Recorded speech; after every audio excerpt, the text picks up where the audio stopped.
Hello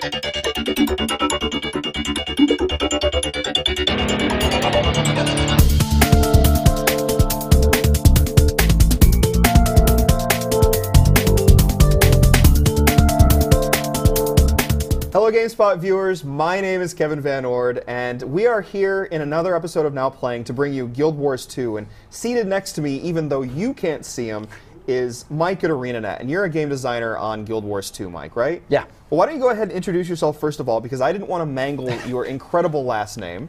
So my name is Mike Zadorozhny. I'm a game designer, like you mentioned, with most specifically on content design. So my job is really to kind of go in and populate the world with you know, the NPCs, the dynamic events, and the renowned hearts that players will kind of see as they're experiencing the world. Excellent.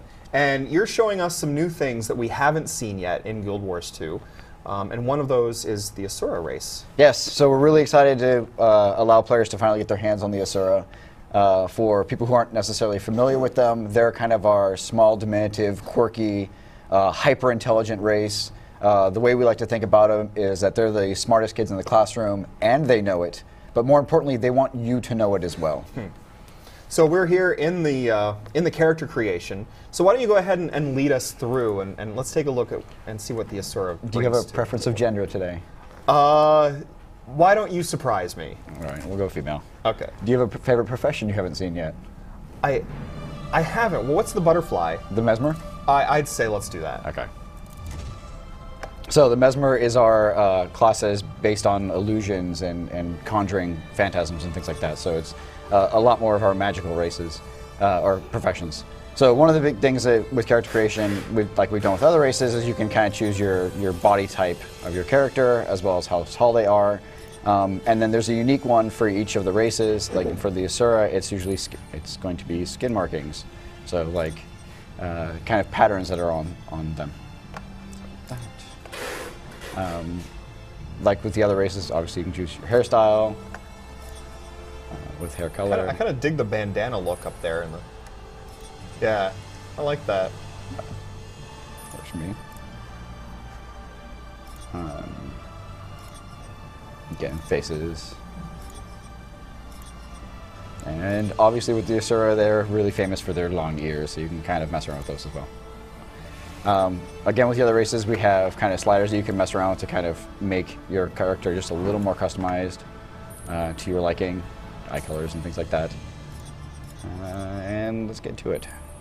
So we also have the die system, and one of the things we've done with this for Guild Wars 2 is what options you pick here is actually the game will remember this. So when you find new armor pieces as you're playing through the game, it will re-dye it to the same color scheme. And then on the fly, if you don't like it, you can just change it. Oh, very nice. So of course in Guild Wars 1, dyes were very popular, very important, and often very sought after. Yes. So is that going to continue, or are you kind of continuing the way the dye system sort of worked in Guild Wars 2, or have you moved into something a little more flexible? So the system is a lot more flexible. You will find these like unidentified dyes as drops through the world as you're exploring. And by unlocking them, by using them, you basically will unlock a particular pigment for your character for permanent use. So you can go back and forth if you don't like something.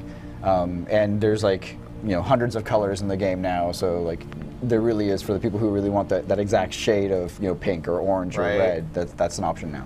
So once I find that well sought after silver dye, it will now forever be my color if I wish. Yes. Excellent. All right, so one of the things we also do with Guild Wars 2 is that we give you kind of this biography, this little Mad Lib that we ask players when they're creating the character to kind of let the game know something about them before they step foot in it, and it allows us to kind of react to player choices. So let's see what we got there. It says, trouble may follow me, but I use my blank to overcome it, and I can choose either charm, dignity, or ferocity. Yes. What this will actually do is there will be hidden conversation options when you're talking to NPCs. And sometimes if you meet a certain requirement, like your ferocity is at a certain level, then you can like bully them around to get kind of extra information or lore or things like that around the game. The 3 colleges are like the big kind of like university for the Asura. So like, where did you go to study? And so it's just kind of another one of these options will basically determine how NPCs will react to you in the game. Let's see, what was my first invention? Was it basically a valet golem a trans-atmospheric converter. Yes. It seems. Or the infinity ball. Well, let's go with the golem. I'm a big Works. golem fan. Golems are cool. Yeah. And Asuras are about, you know, like mentor apprenticeship kind of thing. So this allows you to kind of pick someone that you want to follow.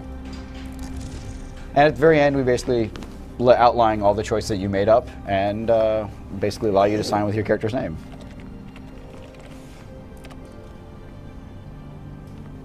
I'm glad you went with something very clever like Mike's Asura. The Z is what made it, though. Yes. So here we are. We've entered the world. Yeah. And what is the there. first thing that we need Get to know over here and about fix this. about your starting area as an Asura? So there are golems that have gone haywire that are causing problems around the city, and basically we've taken it upon ourselves to fix these problems because clearly everybody else is not smart enough to be able to handle this situation. Absolutely, but you, as a wonderful member of Impossible. the Asura race, There must be a glitch in has the the system. smarts required. Exactly.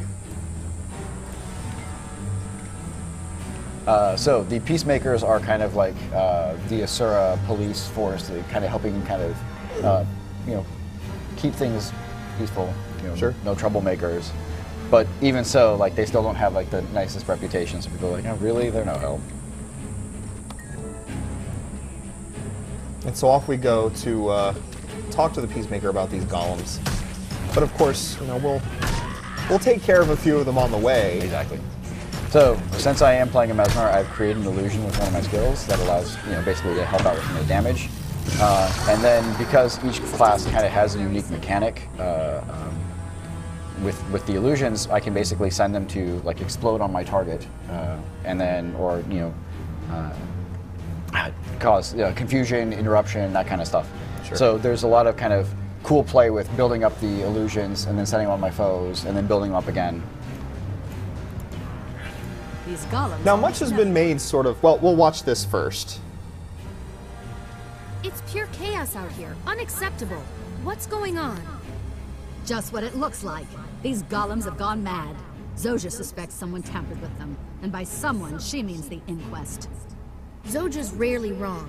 Don't tell her I said rarely, by the way. If it is the Inquest, she's going to need help. Where can I find her?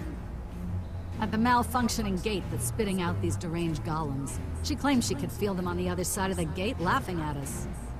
Not for long. I'm going to help Zoja shut down the problem at its source. Thanks for the information. Even still a little bit of snideness on Exactly. her part. So a lot of people discussed a lot about the idea that the so-called Holy Trinity is being left behind in Guild Wars 2. But if, you know, if somebody has a particular play style, who do you think would most benefit from playing as a Mesmer? Obviously, you can go the straight DPS route, but there's a lot of things that you can do with illusions in terms of, you know, off-tanking and just kind of battlefield control. So it's definitely someone, you know, a support-style player can really get into it as well.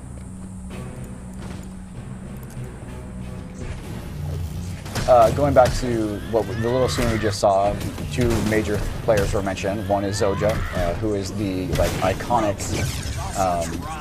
Asura character. She was also part of the Destiny's Edge, which was the Mr. Sparkles, cover me while I the original group that kind of, we had a story about them. It was one of each of the 5 races kind of going out and doing all these adventures. She's voiced by Felicia Day. The other one was the Inquest, and the Inquests are basically Asura without conscience or morals, or at least less than everybody else. So they don't care if you know, someone gets injured in an experiment and that kind of stuff.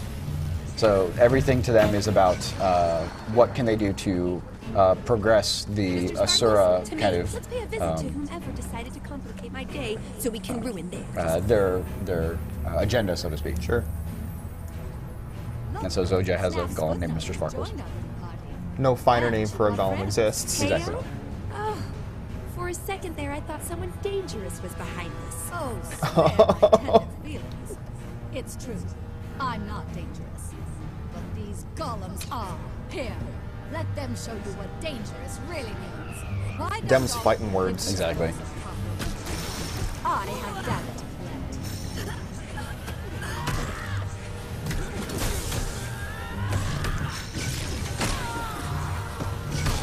All right, so another one of the cool things about Guild Wars 2 combat is that basically, notice, like, I'm not standing still. I'm moving around and, Sure. you know, fighting things on the fly. We also have the ability to, if you double tap, you can basically dodge out of incoming attacks. So there's a lot of skill in terms of, you know, being able to go through combat without actually taking hits and things like that. It's definitely a game where we want it to be really easy to get into, but if you really want to master it, like, it's going to take some time. Sure.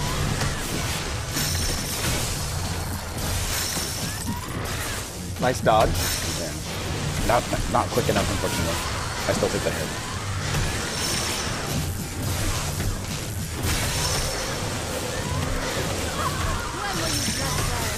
Don't mess with the inquest. So you've got an upcoming beta where you'll be able to play as the Asura race, right? Yes. And when will that be taking place? Do we know? Maybe a bad time? Bad question? Yeah, there you go, 20th through the 22nd. We have confirmation. And since the earlier betas, what kind of things have you learned about that experience, and what kind of things can, if you've played the beta before, what kind of, you know, improvements and other kinds of interesting things have changed? So we've continued to work on performance, because it's always one of the big questions we get asked between beta weekend events is one of the things that will really kind of come to their peak. So we're still working on that. It's a lot better now. We've added something called vistas to the beta weekend event, which I will show you once we get out of this, which they're kind of like the points of interest that we had before, which is like markers in various locations, and we encourage people to kind of go and explore and find them all. Except these ones will actually kind of show you a cool cinematic view of the area to kind of see highlight some of the cool, just, you know, environment art that our artists have been putting in, whether it's like a waterfall or a really complex building structure or things like that. Balance has always been another big portion of what we work on between the events. So a lot of the traits have been redesigned. We had, and I'll talk more about this. I actually kind of can show you the trait system. But the traits, We'll take a look first. So this is the kind of the boss of this intro experience, and like all the other races, we want to show you something big and something epic, so you don't feel like, oh, the big monsters are hidden away. We show you these guys right up front, but you'll also you have the chance to kind of see these guys in the field in a more powered up state as well. Well, and especially as a small Asura, it's it's a very dramatic difference between your size and his size. So one of the things I just showed you is the down state. When you lose all your health, rather than just going to defeat it and having to res at a res shrine, we give you a chance to fight back. And because I was able to kill something while I was down, I was able to, you know, basically get myself back up into the fight.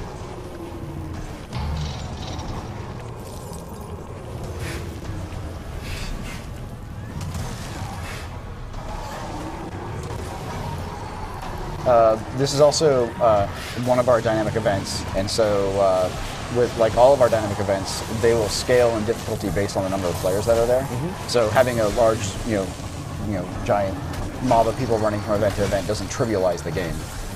So either the number of monsters will increase, or possibly the level of difficulty as well.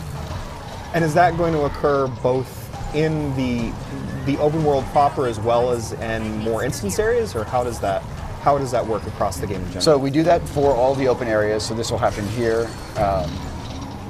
And it also happens in like the personal story instances.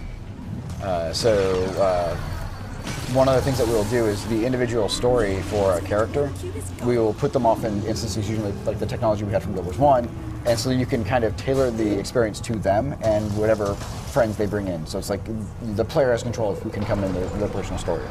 And so we'll scale it up based on the number of players that are in there, so it's not, again, just kind of bring in 5 people and just walk through the content. Right. Well, I guess as we wait for, oh, here we go. We'll take a look first before I ask my next question. Hey, it's you again. I see you survived with your epidermis intact. Of course. Takes more than a giant rampaging inquest golem to get the better of me. Modest, too. Well, you've earned a dash of praise, if you ask me. The crews around the city would kill for the assistance of an inventor with your talents. You should ask around. Make yourself invaluable. Not a bad idea. Thanks. per se. Exactly. So you were talking about traits, and sadly we got sidetracked, but I didn't know if you wanted to continue along those lines. Indeed, I can. All right, so one of the things that we do, I cannot show with this character. I will show you when we come back and show like the little higher area. Excellent. Traits is a more advanced system that unlocks like when you get to level 11, and that's where like the customization of your character really comes into play. So we introduced kind of a scout system which shows you like where these heart renown regions are, which is basically kind of content that is always going to be there for players to kind of go and kind of give them a guidance of, hey, what level should I be for this particular area, or if you know, they just want something to do. Sure. Usually around where these renown regions are is like definitely where like dynamic events are going to spawn nearby to kind of really kind of sell the world as, you know, a living, breathing organism that reacts based on what players are doing. So it's not just about going around clicking on somebody with an exclamation point on their head and going off and doing what they say. Yes, exactly. The other thing that this guy is talking to us right now is about the waypoint system. So we have a fast travel system in place in Guild Wars 2. So once you've found a waypoint, it is unlocked, and for a small fee, you can transport between any of the waypoints across the entire world. So if you've got a friend who's, you know, playing in a map that you were like maybe a couple hours ago, you can just instantly teleport back and help them out. But presumably you have to actually have gotten there first. Correct. Okay. Very traditional RPG fashion, I suppose. Yes. But the other kind of cool thing that we did about this, and to kind of help with multiplayer, is that the particular zones or the areas that players are in, we will actually put a level cap in terms of how high a player will be when they walk in there. And if you're higher level, like if you have a level 80 character and you come back to the starter zone, we will kind of adjust your level down so that you're not trivializing the content. You're still powerful. Like obviously you have more skills and more, you know, tricks in your tool belt, so to speak. But you know, you can still have fun at, you know, playing relatively challenging content. Sure. So we walked into this area. It's now giving us the UI telling us what's kind of going on here. We can also talk to the NPC with the renowned heart above him that will kind of explain what's going on and what you can kind of do to help out. Because we want players to kind of choose what they're doing, how they're playing the game, there's not like one thing you need to go do. It's not like go kill 10 of these things and then go collect 5 of these things. It's go do any certain number of these that you choose to, and it will kind of fill up the progress bar along the way. And so it can basically tell you kind of, you know, here's a couple options of things you can do to kind of help me out. So obviously one of my favorite ones for this area is what we call RC Golem. Basically it is a little kind of version, we like to call it kind of like an Asura chess. So if there's another player, you can play 2-player against each other. It's basically my golem versus this other golem. But if no one else comes in, then the computer will take over and you can basically play against the computer. So the computer basically is moving on me. Oh, hey, guess what? Don't do that. So what is the goal in this particular mini game? I'm just deadly curious because I haven't seen this before. So the goal is that you basically want to beat up the opponent's golem. And so you do that by, there will be, like you saw, there was a glyph that came down like this one. Sure. And players can basically go to that, and now I have a power-up that allows me to shoot the guy. Now I'm waiting for his turn. Oh, hey look, there's no one over here. Oh, there we go. Like that. And this is turn-based, but with a timer. Yep, exactly. And so then I can attack him as well. And whoever defeats their golem, the opponent's golem first, basically wins. So, because I played chess, and this was one of the things that she was asking to kind of play, is, here, look, I've just filled up this bar a little bit. Sure. But there are other things I can do, like there's these golems that have, you know, been deactivated, they've been beaten down, so I can go in and kind of help fix them. This is also showing off a revive system. So, because there's no dedicated healer in Guild Wars 2, it means that everybody can revive anybody by just going up and interacting with them. And in true Asura fashion, this golem is not entirely, you know, repaired entirely. So let's yank this thing out. Maybe insert a mood matrix, and you know, replace. And we'll see what happens. Damage sustained. And apparently, I wasn't good enough to actually repair this guy. Oh no! So there's a lot of fun things that we can do with the systems that we put in place. So here's another dynamic event that we have, where basically there's some golems that are, you know, going crazy, and we can help players go kill them. And it appears to be having problems at the moment, so we will go on.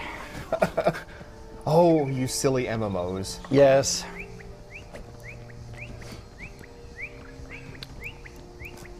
So one of the things I have to point out is, yes, we're still in beta.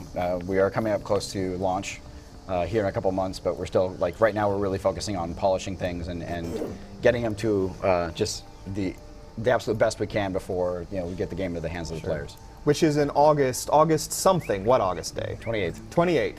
Very end of August, you'll be able to get Guild Wars 2 in your hands, even if you haven't played the beta. Exactly. So here's another golem who is trying to study basically the effects of players using these various spells, and obviously they're backfiring, and the golem's having a good time with it.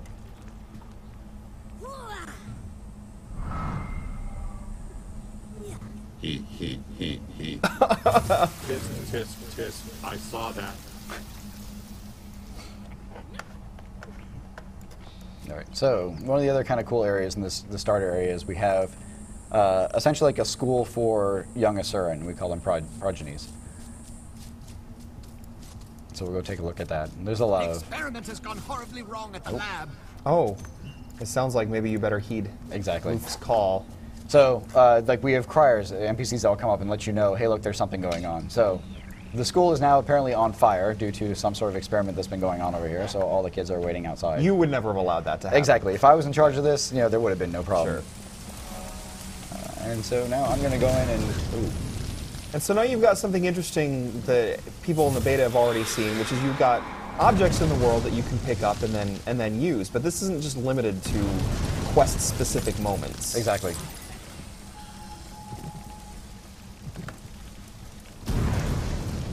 I've seen maybe picking up some, you know, something in the environment like a boulder and throwing it around. What other kind of instances will we see of objects in the environment becoming useful? So there are things like tools that you can find, so there's tools. There's environment weapons like lava rocks, you know, bones, shards of you know, chipped skulls, that kind of stuff. There's also magical items. And so now that I've actually shown you how I've been defeated, I can actually go back to any of the waypoints and just rise and get back up. And what kind of death penalty? So every time you go to downed into a down state, we give you what's called down penalty. And when you rally and get back up, the next time you go down, you'll have a little bit less life in that down state. Sure. So if you keep rallying, eventually you'll just instantly get defeated. Which basically, after a certain amount of time, like it just went away for me. The other thing is that we actually do equipment damaging, where every time you die, a piece of your equipment will go from green to a damaged state, the yellow. And then once everything has been damaged, then you'll start actually getting gear that's destroyed and goes to a red state. And if it's destroyed, then it's not usable. Yellow just lets you know, hey, look, some stuff has happened. You'll be a little more careful in the future, kind of. Sure.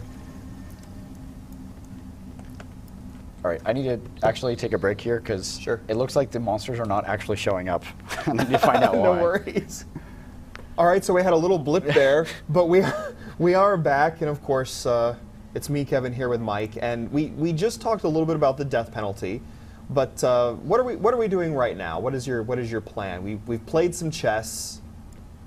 We've died. We've died. Yes, we have. So we should probably move on from both of those things. And what are we moving on to do next? So we're just going to explore the starting area a little bit, kind of give viewers a chance to kind of see what kind of stuff they can experience. Sure. And actually, hey, we're coming up on a Vista, so we might as well check this out. So Vistas, I was talking about earlier, is this brand new thing that we kind of added since the last BWE, and they're kind of little jumping puzzles. The first ones aren't nearly as hard as they can get, but it's just kind of like, you can see there's a beam of light and there's a floating scroll when I get closer that kind of tells you where it is. And we really want to encourage players to kind of to jump and to experience the game. And so we just kind of added these little things.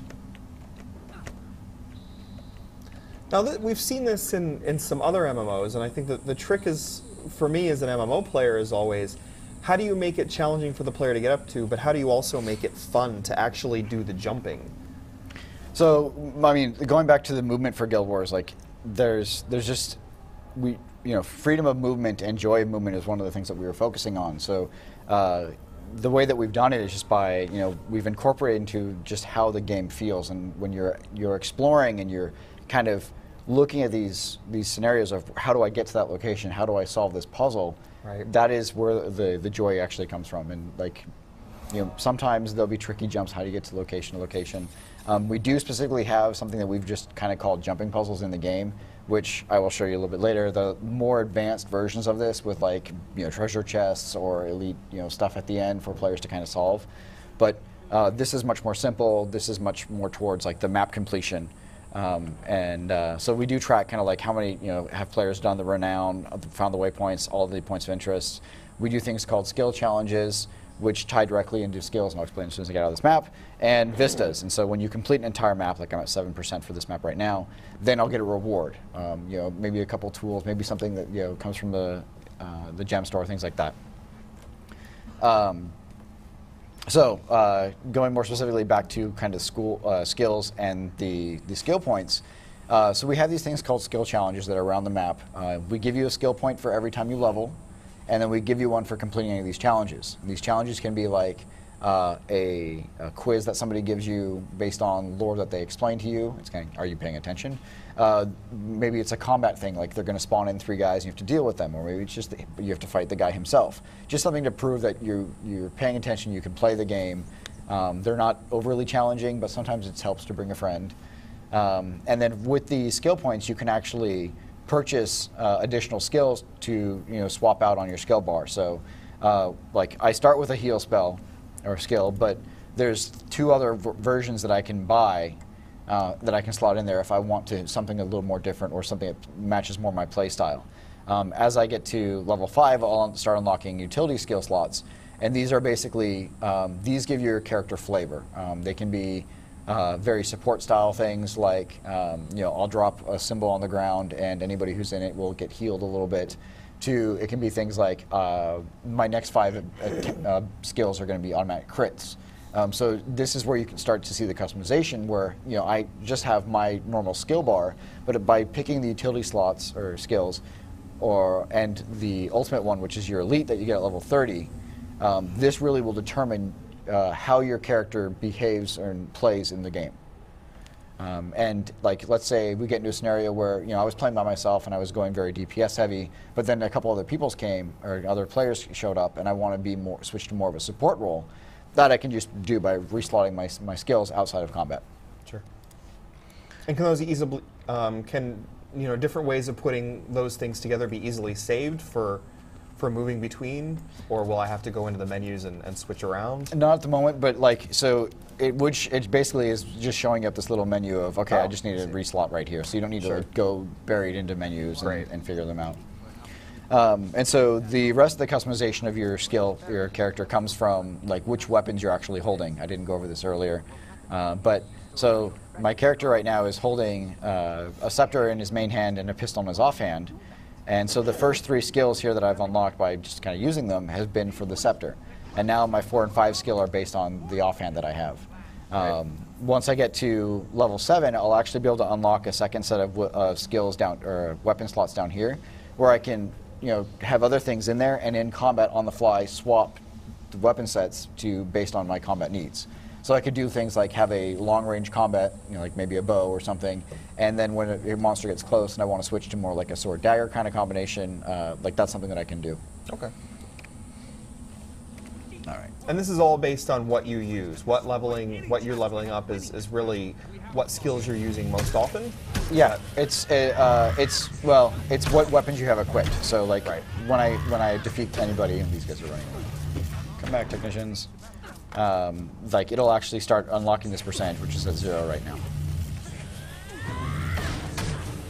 Now another thing I caught there is that you had one particular enemy in that group targeted, but when you flung your spell and you hit an enemy behind, you actually did damage to that enemy. Yeah, so it's not like it's going to your target. Like here I've got the back grub targeted, but it's actually hitting the guy in front. So this comes in definitely more into the PvP side of things, where you can have people taking shots for you.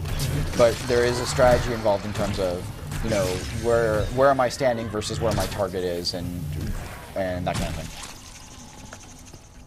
You'll also notice that I got a little bit of bonus EXP there when I killed the grub. So one of the other things we do to encourage people to kind of go out and explore more is the longer a creature has been alive, the more experience he's worth. So if you're playing with, you know, if you're in an area where there's just like tons of players, it may be more beneficial to kind of go off the beaten path and kind of go exploring and see what else is out there.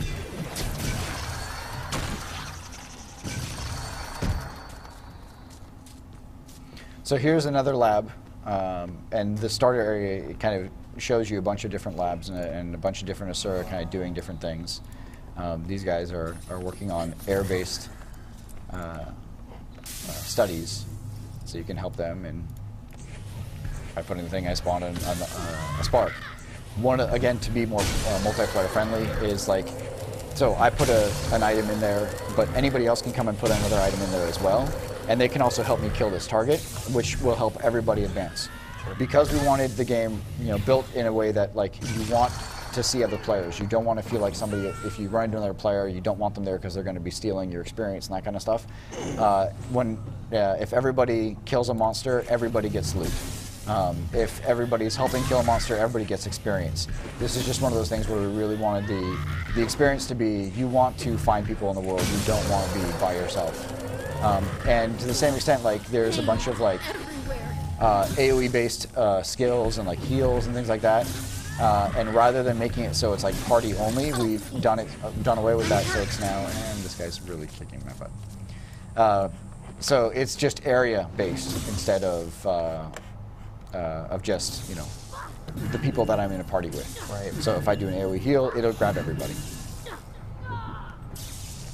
Structural integrity. So one of the other kind of cool things that we did is while you're in the down state, if you can get a monster to go target somebody else, the force skill basically will channel and it will restore yourself. So if you're off by yourself, you kill somebody, you're poisoned, it downs you, you just use that force skill and you'll get yourself back up over time. So you don't have to like, oh, I'm down, I'm automatically going to be defeated. So I assume that the subject of death is something that you talk about a lot in the development of an MMO. How many different permutations of ideas do you go through before you finally reach a final decision on how you're going to handle death? For us, we wanted death to, we didn't want it to be the end. We wanted it to be something that it happens in combat. It's not like somebody, like we wanted the expectation that even if you did everything perfect, it's possible somebody could go into a down state or possibly death. Right. And being able to get everybody into, let players like revive, you know, their friends and things like that was a really big deal for us.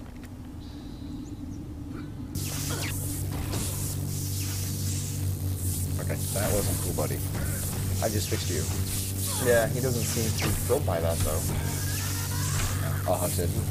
You have saved me. I will now heal you. Exactly. So I'm gonna fix his sour disposition.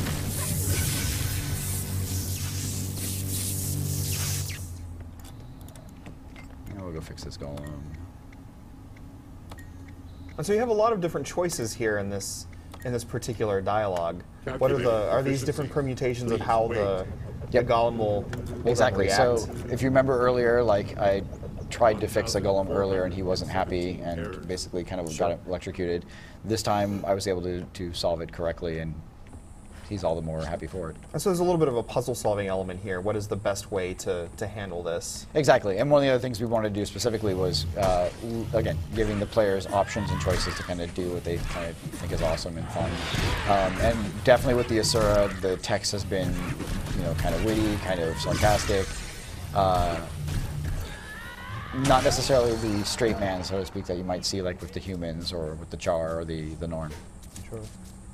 Now I see that you're spawning copies of yourself. Do they also do damage, or is that just to? Okay. So they do a little bit of damage in PvP. You can actually use them to kind of fool your enemies into thinking which one is actually you and can they get away. Interesting amalgamation. So by completing this renown region, I've been sent a mail, which actually comes with a little bit of money to kind of help out. And the other thing is that the renown NPC now has a full heart of his head.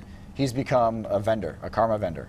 So there's a currency for completing events that we give you, which we do give you golden experience for completing, but we also give you karma, which you can now spend at these renowned NPCs. And they'll have, sometimes they'll have unique things like these guys are this guy in particular has a plus condition damage excuse me, accessory, so that you know, I can slot it down here in like rings and things like that that'll actually boost my stats. So like this one is condition damage. Maybe I don't really care about condition damage, so I won't care about this one, and I'll go find another one later on.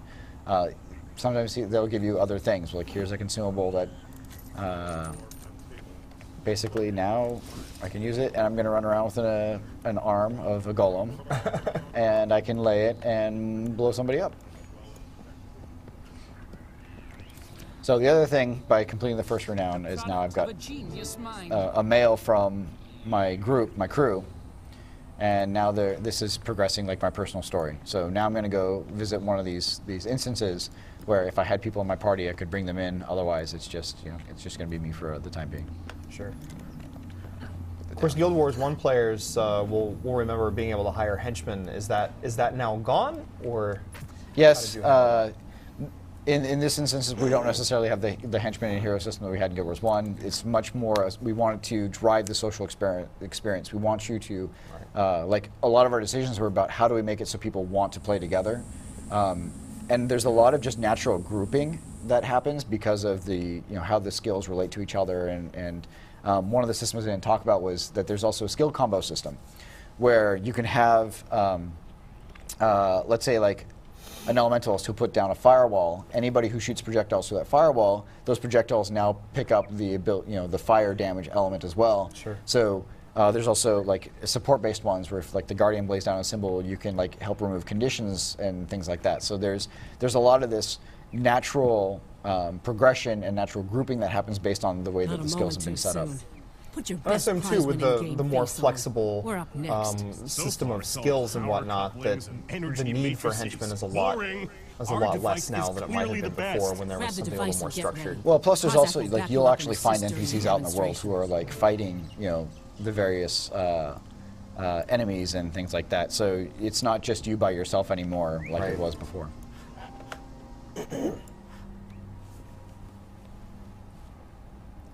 Hello again. I was just admiring your entry. Helping me smash inquest columns not enough for you, eh? I like an ambitious inventor. Thanks, but you haven't seen anything yet. My crew's demonstration is going to blow you and the other judges away. Ambitious and confident. Generally, you statics types are too conservative and deliberate for my taste, but I think you've got a real shot at this year's SNAF prize. We're up, apprentice. If you can tear yourself away from the founder of this event, the other judges are waiting. You got a presentation to make. Better get moving. On behalf of the judges panel, and in memory of my beloved mentor Snaf, we're standing by to be blown away. Good luck. So what basically my crew, the people that I've been working with and been apprenticing with, have applied for this SNAF's prize, this competition of who can make kind of the best invention. And so in the personal story, or the biography, when I was filling out the Mad Lib, I chose that I wanted the golem, the helper golem, the butler golem. So. Right. In fact, you'll never win. I'm a counselor.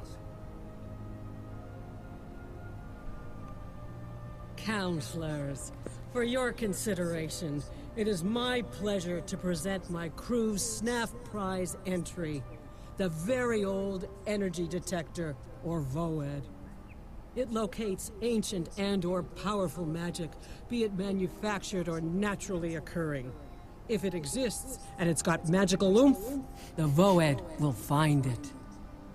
That certainly sounds impressive, but ideas alone will not win you the SNAF prize. You'll need to demonstrate your device for us. Of course, Counselor. Just give me a moment with the VOED, and I'll locate the most mind-blowing magical item in the immediate vicinity.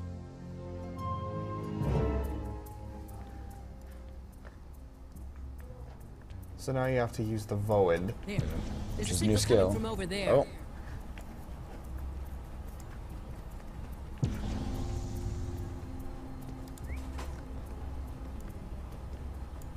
Well, something's there. It better be mind-blowing is all I have to say. Some kind of oblate ovoid. An egg.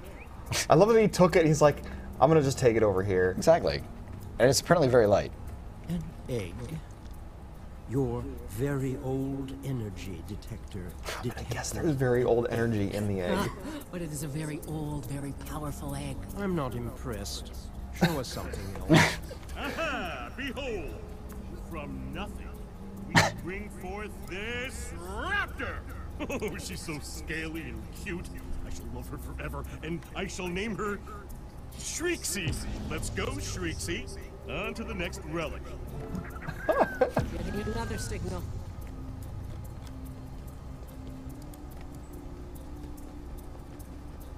I like their tendency to name very Is that?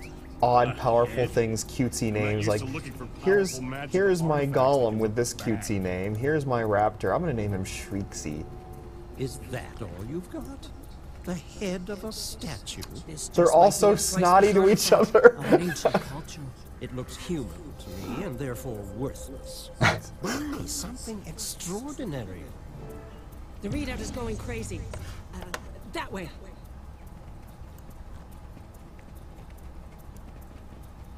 Shriexy's very loyal right out of the egg. Oh, yeah. That looks expensive. The judges will love it.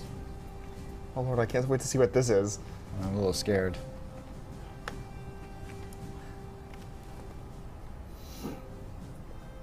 You've certainly found something, but is that item anything of consequence? Hard to say without more extensive research, but it's steeped in powerful magic. Can't you feel it? It's fairly crackling with arcane energy. I believe I do feel it, yes. It's hard to deny that artifact's considerable presence. Your Voed may be about to win you the Snaff Prize. First, we need to know more. If you could just... hang on. Does anyone else feel that? It's like a highly pressurized wave of ionized particles. A magical storm. What's going on here? What has your device unleashed?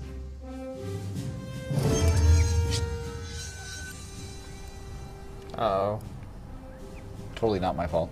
No, totally not. I've got a lesson to teach you. Well, you did what you did do what you said the machine was gonna do. Exactly. I mean, they only have themselves to blame, really. A motto the Asura should live by.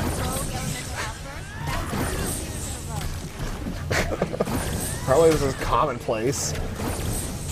Every year. Had to be the elementals.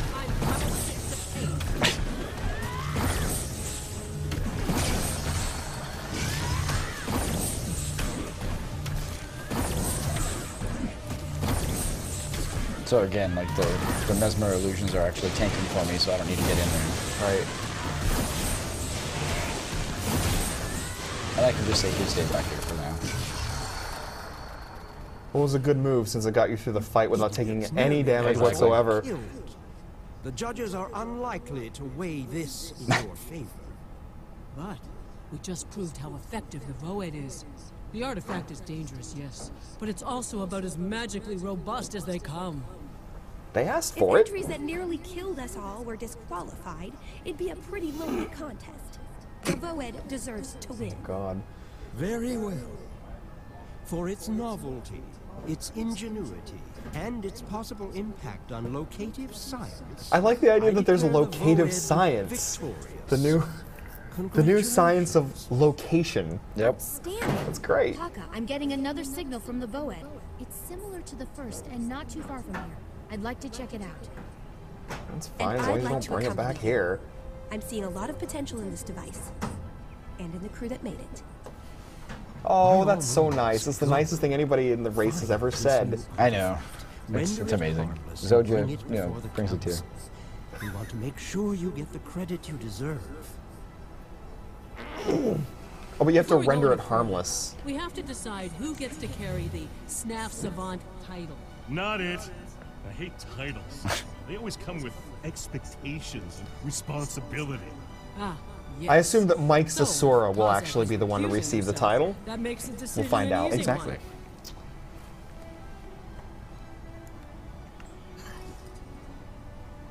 All right. Hooray! Snap Prize Savant. Yes.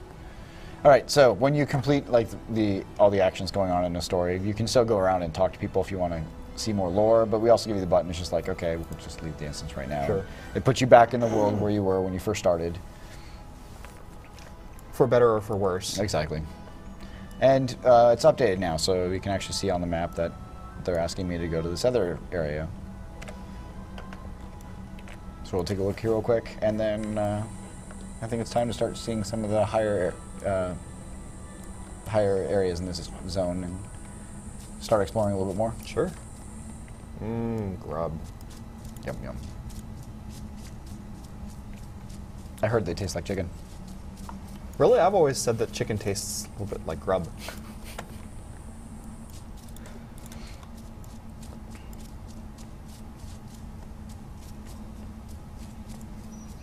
So heading on through here, I see somebody else that may have something else to offer. Unfortunately, we're passing by, probably. Yeah, so this was the Opticalium where I was at earlier, and was kind of messing with the experience. Like, these guys, there's some other players who are kind of doing this, so I can kind of help them along.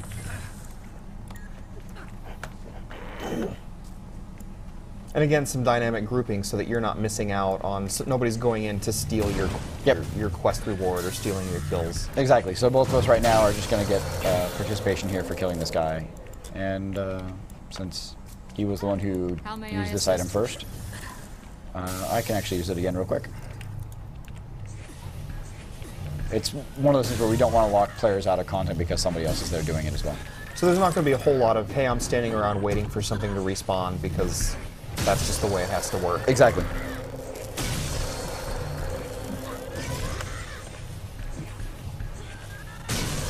A lot more effective this time than the last time. Yes, yes.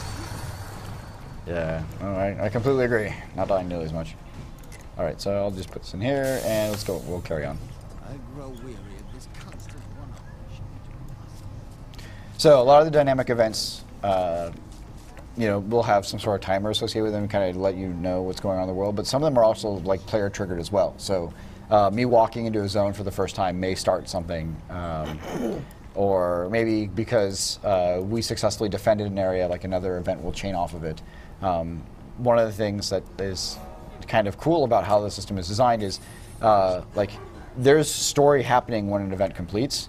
And for those players who kind of stick around and see that, like there'll be either additional merchants that show up, or possibly like a follow-up event with like more exciting things happening. Because we usually try and build on them. So maybe like the super amazing boss will show up at the end of a chain, things like that. Oh, now there's a researcher guy down there. He's just a little bit higher level than I am at the moment, since I'm still level 2. But at least it tells you stuff's going on. You can go explore the stuff. You can go find it. The signal is emanating from somewhere behind this waterfall. There must be a channel under it. Stay here, Shriexy. Don't want you getting wet. Or drown. Well, one usually comes before the other. Usually wetness is involved in drowning. Yes, that's true. So glad you could join us, Zoja. The Savant and my entire crew welcome your input. Crew, the signal point's here, but I don't see anything. Keep looking. As SNAF prize winners, we are the standard bearers for the College of Statics. Kozak was right. Titles do come with responsibility. These readings are still in the red. With great title something comes here. Great responsibility. Perhaps we're standing Exactly. right on top of it. We haven't been on the surface so long we've forgotten how to dig, have we? Not that we'll actually dig, mind you. There's bound to be a tunnel or cavern entrance around here somewhere. We just need to Digging find is it. beneath her. Exactly. And Savant, considering the dangerous nature of your last discovery, I recommend we keep our guard up. Shall we proceed? The correct answer is yes, by the way.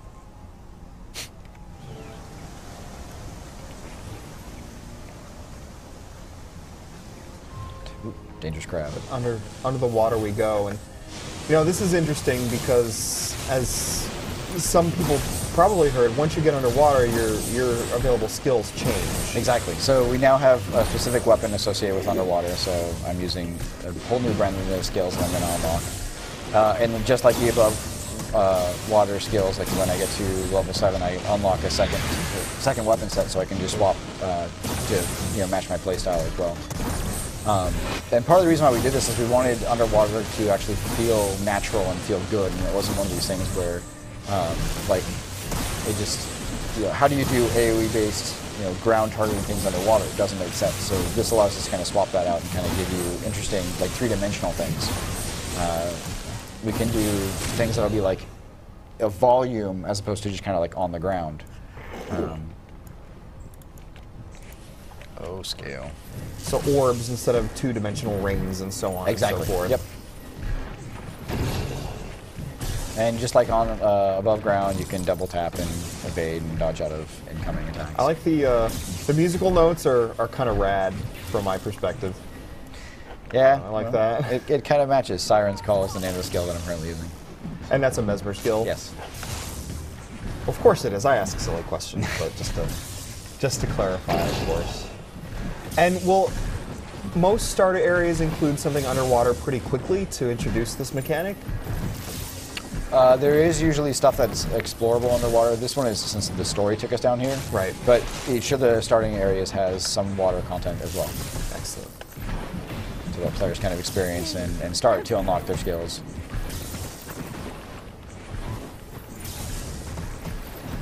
Structural integrity. Uh-oh. Compromised. Fortunately, health rebuilding quickly. Was that another goal, is to essentially keep people, I mean, when you're in between battle, it seems like health replenishes very fast. Yeah, we don't want people sitting around doing nothing. It's really kind of, we want you exploring and having fun and kind of going and doing and playing the game as opposed to just waiting for the game to let you know when you can do stuff. Back online. Oop, good bets.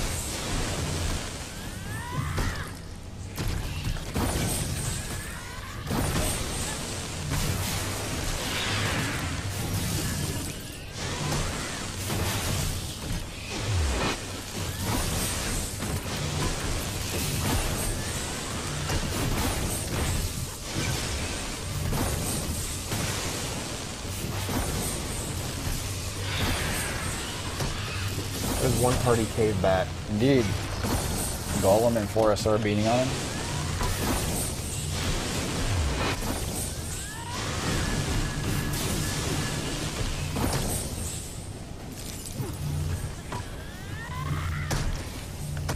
So we also kind of tell you what the monsters are going to, like their natural attacks or natural defenses.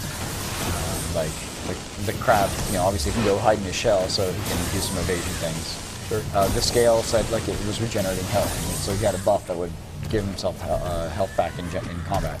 So we, generally you'll kind of have an idea of what's going to happen. You may not necessarily know the specifics of.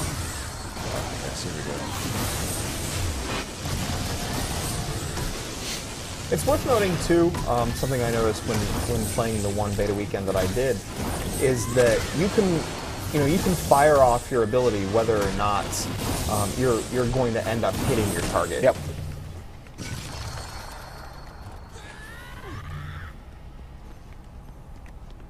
Are you well? Whoops. All right, let's dig. Ooh, relic.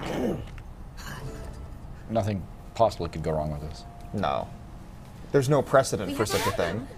So Savant, tell me, what do we have? I'm not sure. The Voed just tells us where it is and how magical it is.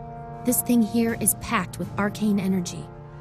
A cursory visual examination tells me it's part of something larger, something that was accidentally broken or intentionally modular.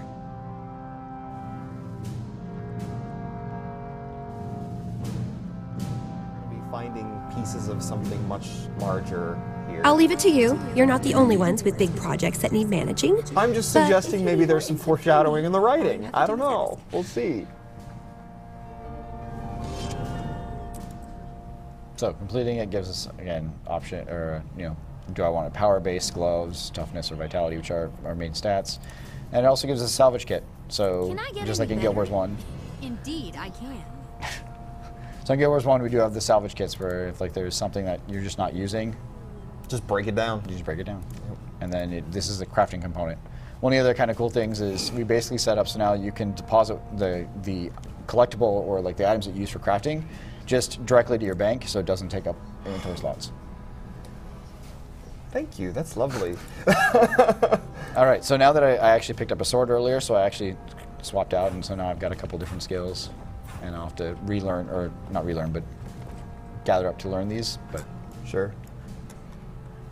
All right, so I was just gonna say, I was kind of curious because you're showing me something that my immediate reaction is, oh my god, what a nice fix to such a frequent MMO annoyance, right? Yep. But I kind of wonder too, how do you balance these things where you're in situations where on one hand you want to keep people in the action, you want to keep people invested, you want to remove the annoyances where people say, this is stupid, why do I have to do this? But how do you at the same time keep yourself from falling into this position where if you do too much of that, then you make people feel like they're not having to work for their rewards or that the game is doing too much for them? Well, I mean, it really comes down to we want people to enjoy the experience and enjoy what they're doing. So we try and make it so that we're not imposing limitations in terms of what you can do. Like how often do you have to go to town to kind of go back to your bank and drop things off. So that was one of the things we noticed at one of the early beta weekends events, so we made it so you could find more of these locations out in the world that could help you do this kind of stuff. Right. With the trading post, our version of it, like an auction house, where you can put up and sell items. We started adding those NPCs out into the cities or the small towns that you'll find in these maps, so that you can pick up goods that you're purchasing from these, from while you're exploring, while you're doing your thing, and then also like you can actually just, if I want to sell this thing right away, I can just go to the trading post and I can sell the item and put it up so other players can purchase it. Sure. And the trading post really works in two ways. Either you can put up an item for a price that you want, or you can check and see, because people can have buy orders, so you can just fulfill somebody's order and immediately get that money right away.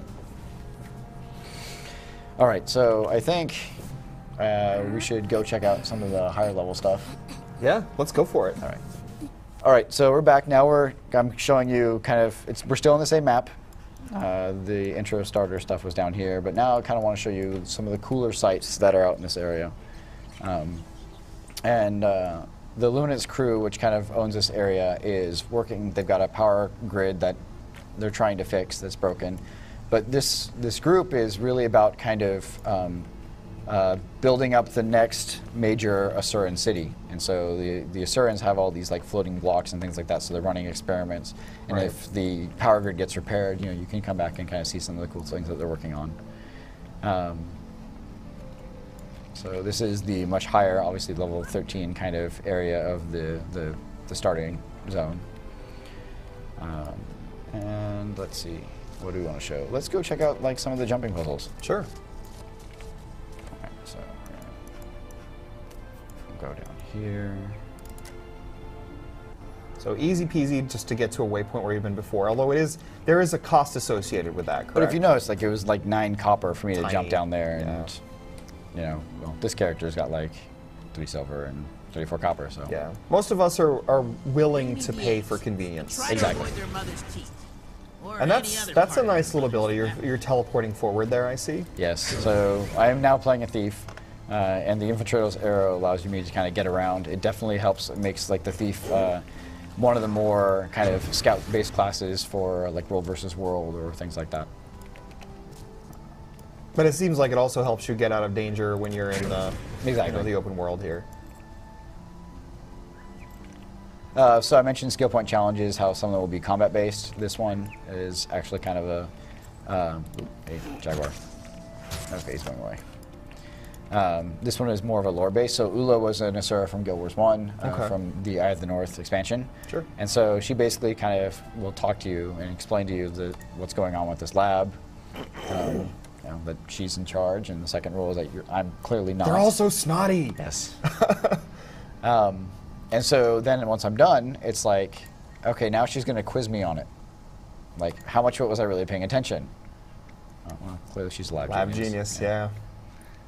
That would be you are not in charge, exactly, I think. Yep. I was trying to figure out what was going on in the midst of things, so I missed that one. And we're the embodiment of. Congratulations. So even in the congratulations, you're still not the fool I thought you were. Oh, for heaven's sake. So now I've got a skill You're point. not as dumb as you look. Exactly. Great, thanks. But it's that kind of thing. Like, we want to mix it up. We try and build content for everybody, not just like the people who really like combat. Like, there's also exploration stuff out there and things like that. All right. So, jumping puzzles.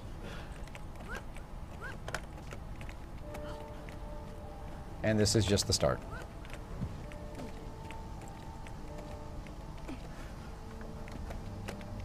Oh no! I saw that. You're gonna edit that out, right? We'll see.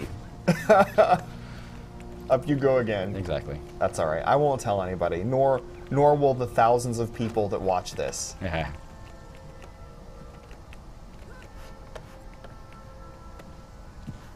If you'd like to make fun of Mike, you can reach him at Mike. Yeah. Sure. Send me the email spam. Uh-oh. All right. Nice moves. Yes. I'm very proud of you. We made it through that part. But clearly we're not done yet. Now things start getting a little more dicey. Could you have actually used that skill to fling yourself off? No. Okay, thank God for that. Yeah. Very nice. Good job. All right. So this is actually just the beginning part. So now we've Oh actually... no! There's more. Because it's the Asura, and because they're crazy, look at this. We have this nice big jumping puzzle that's actually up in the air. So we are still on the same map, we're just up above. And now, like, you don't want to fall to your death, because that's bad. Yeah, but at least if you have to do this again, you don't have to go through all the entire bit from the beginning. You at least have a new spot, presumably. Yes. So the nice thing that we did, there was actually a little golem that was hanging out by the... okay, I'll show. There's a little golem that was hanging out next to the gate. And you can actually talk to him, and the further you get in the dungeon, or the jumping puzzle, he'll actually be able to teleport you there. Ooh. And of course, there's creatures up here.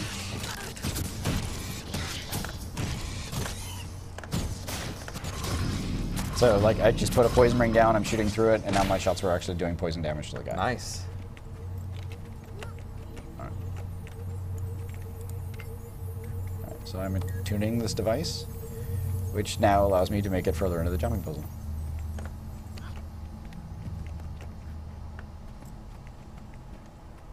Oh, I'm still in combat. So I was still in combat, which means I'm a little bit slower, which means I wasn't going to be able to make that jump. But see, right away it's like, hey, you want to go back to that station? And one of the things that, because I completed the first part of the jumping puzzle, we actually added a little reward chest over here. Oh, how nice. So people can open that up and get some rewards. All right, so I'll show you that first part again. One more time. And then we'll start advancing. So with this one in particular, like, if you just advance like along the main path, you'll notice I kind of jumped off to the side over there. If you get to the main path at the very end, you actually can't go through the gate there. You need to go find that off the beaten path area to attune to that device in order to work it. And so this one actually has multiple sections, so I'm just kind of showing the first part. And they kind of scale in difficulty. So now you can see, like, there's wind here that's breezing, and if I walk into that, it's going to knock me over and off the... Something tells me if it was the first time I was going through here that I wouldn't have been paying close enough attention, and I would have just been blown off. Oh, no! Like that. All right, so I'll let kind of the players come and explore this stuff when they get into the game on the beta or at launch. That's good of you, at least. Oops. Fall damage. Yes. I think you thought you probably were going to live through that one. I did. I honestly did. So one of the things we were talking about earlier was how the Inquest kind of don't really have morals. They're just like, it's science for science. Right. So they built this giant reactor. Nothing bad could come of this. Yes. Unfortunately, something did happen. And so, like, this area is now entirely crazy. Like, there's monsters here that are basically being teleported in that have no business being here. Like, here's an alpine minotaur. A minotaur doesn't seem like it would necessarily belong in this area. Especially an alpine one, which is more like the... Something that should be further up north. I Reactor think. blew the world's Further up in the mountains. Exactly. So, just gonna go explore this area, but like, there definitely is this kind of something crazy happened here mentality. And so, like, there's an event here of destroying the chaotic material that's coming through the portal. And we kind of added these larger scale events. So we had the dynamic events, and then we have these even kind of bigger ones, which kind of tie a story together. So like right now, there's this reactor, the Thamanova reactor fallout, is this kind of big story that's happening here inside the reactor. And so the first part of it is destroying, neutralizing the stuff, the chaotic material. So I killed that. Go away, Polar bear. Yeah. And by advancing the story, like, you'll actually kind of, there's an elemental boss that's in here that you'll be able to fight, and things like that. And he's one of those really big bosses, kind of like what we saw at the end of the Struggle experience, like the Golem. Right.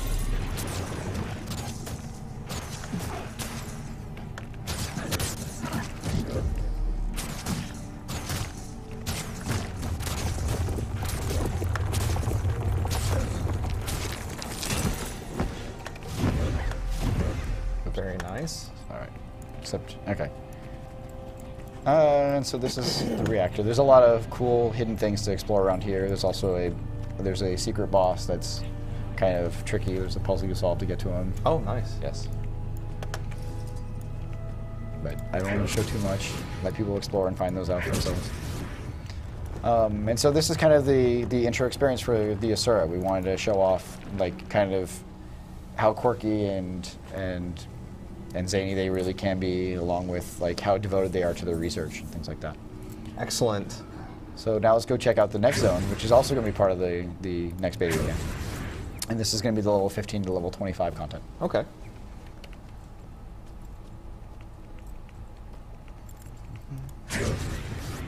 I'm sure we'll edit this little bit out. All right, on to the wildlands. Exactly.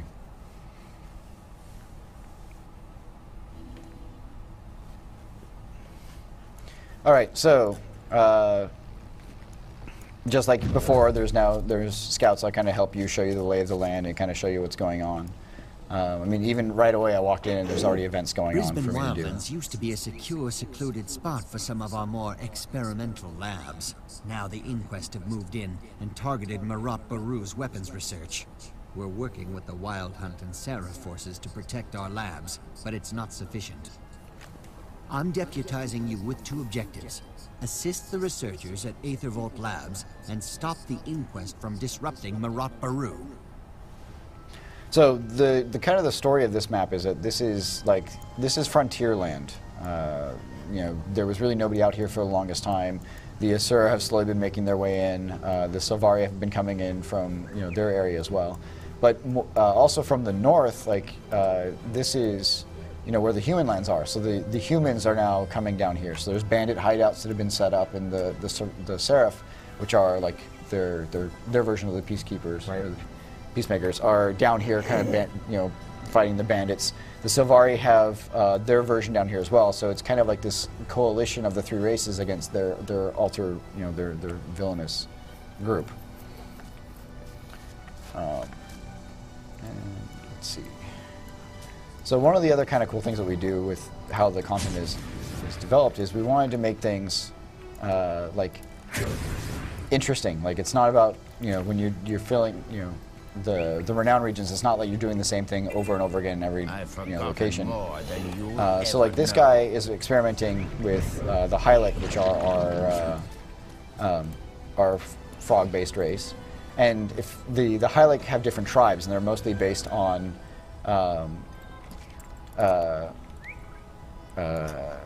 like which color they are. So like one of the things that this guy's doing is experimenting with the pigmentation. So now that I've changed this guy to a blue Hylek, the red Hylek don't like him anymore.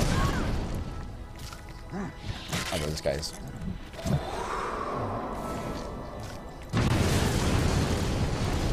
So there's interesting things that you can do while you're experimenting with these guys.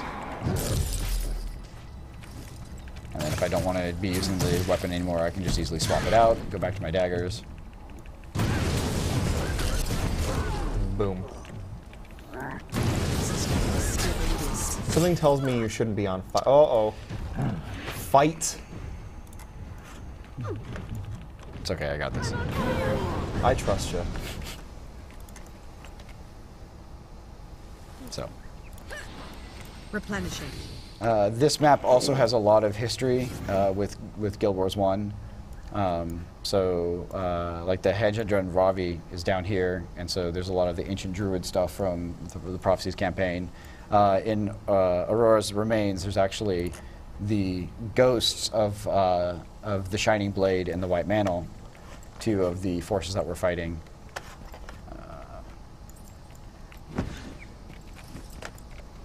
Let's go down here.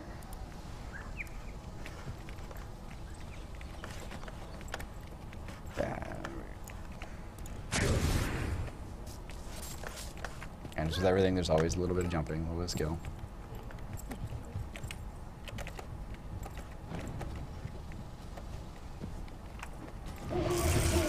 So you can see the ghosts of these guys are still fighting after all these years. They just never can let it go, can they? No. Oh, I remember the White Mantle.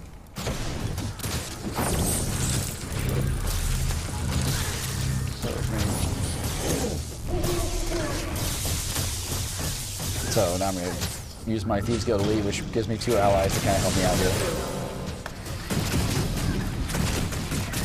So elites are kind of like, when you're in trouble, this is your I need help kind of situation, or this is a really tough encounter.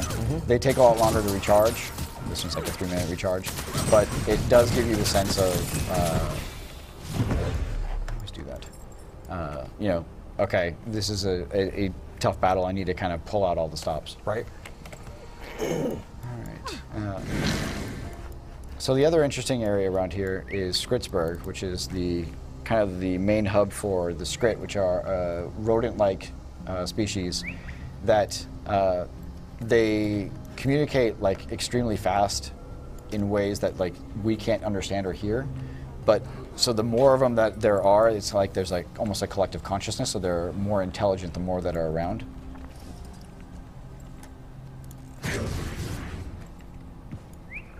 So there's one. And so this is like their big city. And so there's actually 3 major sections inside this area. And there's, like, as you can see, there's this giant event that's happening. And as you need to basically complete all 3 to open access to the inner sanctum, which is where their king is.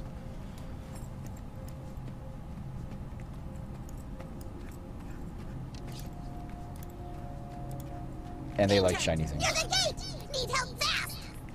What? So I can talk to this guy, and he's talking about something, and he'll specifically highlight the event that he's talking about, so I now know what he was upset about and what he needs help with.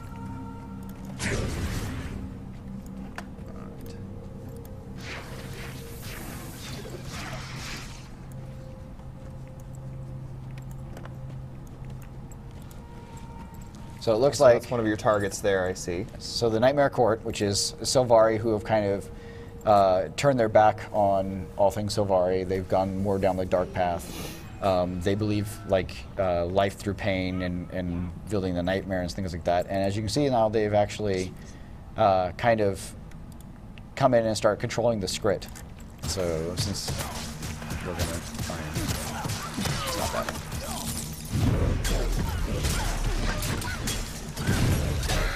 After them. And so killing her essentially released them. Yep. And if I was really mean, I could just kill the Skrit, but you're being so awfully kind. I know. Well, notice I'm not playing an Asura anymore, so I'm allowed to do that. That's true. After them.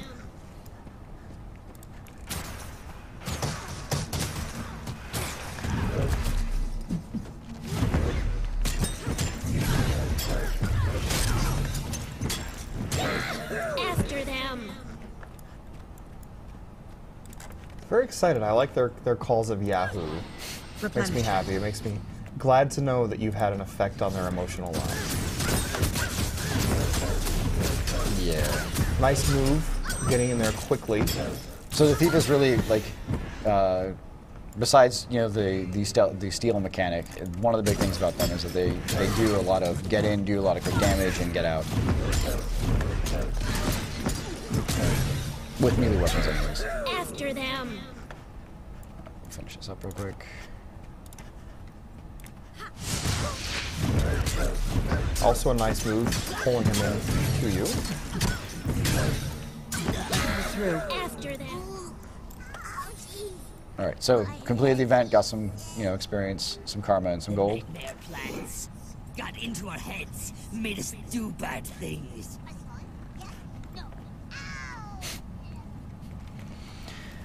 So, I mean, this is kind of the introduction of the Asura, and kind of what they are for just like the PvE experience. One of the other big things, obviously, with Guild Wars 2, we have 2 additional types of gameplay. We have our structured PvP, which is like 5-on-5 kind of conquest, 3 capture the points, plus a unique mechanic per map. And then we have our exciting world versus world, which is basically, so when you create an account, you select a server, so it's your home world. And then every 2 weeks, there's these 2-week-long battles between your world versus 2 other worlds in this epic, grand scale with keeps and towers and like siege equipment. Sure. And just it's a ton of fun. So. And that's sort of drop in, drop out. So Yep. if you were to queue up, you would just go in wherever the battle happens to be at that particular time. So it's spread across 4 maps. When you join, you'll actually go to your home keep in that particular map. Okay. And then you can branch out from there. But like there are upgrades that you can do to other keeps in the maps that will actually unlock waypoints for players to be able to teleport easily around as well. So yeah, it is definitely more involved because the match is 2 weeks long. Sure. But it definitely is one of those where like if you come out a little bit not necessarily strong out of the gate, you can definitely come back later and with good tactics and good strategy, you can just totally dominate the maps. Awesome. All right. Well, Mike, thanks so much for joining us. This isn't going to be your last visit. However, you've still got more in store for us in the coming weeks. Yep. So thanks for coming by, showing us the Asura, and thanks for joining us, Gamespot viewers, for another episode of Now Playing. I'm Kevin Van Ord, and we'll see you soon for more Guild Wars 2. Thanks, guys.